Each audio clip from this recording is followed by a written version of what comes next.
As students go back to class, student athletes go back into action, and student injuries are sure to spike. There is growing bipartisan support tonight for a bill introduced by Central Ohio Democratic Congresswoman Joyce Beatty that's aimed at curbing the alarming number of concussions suffered by young athletes. In fact, she teamed up today with her colleague from across the aisle, Republican Steve Stivers, to learn more about a locally based online health history database that will soon be mandatory for every student athlete in Ohio.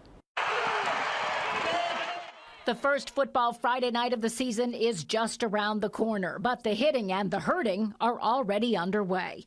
Congresswoman Beatty's Concussion Awareness and Education Act would direct the Secretaries of Health and Defense to conduct research on the treatment and prevention of concussions. We also want the government involved so they can work with all of their agencies to collect that data and to make sure that we have the appropriate people, whether it's in a school with a 7-year-old or a 17-year-old, determining if that person has a concussion. Each year, there are 2 to 4 million sports and recreation-related concussions, and doctors at Ohio State found from 2005 to 2012, the rate of concussions in Ohio high school athletes doubled. The highest rate among boys playing football, followed by girls playing soccer. In fact, girls are far more likely to get a concussion. That's one of the hot topics of research right now, and getting into things like, the difference in the bone structure, the hormonal characteristics of girls versus boys, and I think we're going to learn a lot more about this. And using this new information we'll have from our electronic PPE, we'll be able to do that even more effectively.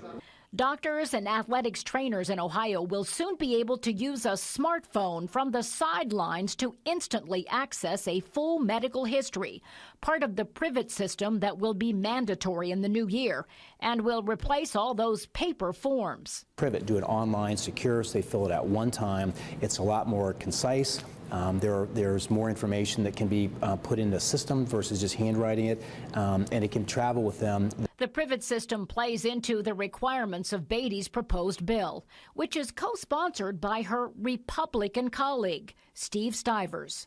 We didn't have baselines on concussions. Nobody knew what getting somebody back to center meant, getting fully recovered and recuperated, because they didn't know what the baseline was. Beatty and Stivers are the rare members of Congress who are working across the aisle and looking for common ground and compromise. We'll talk to them more about that effort and the situation in Iraq and Israel this Sunday morning at 10 on The Spectrum.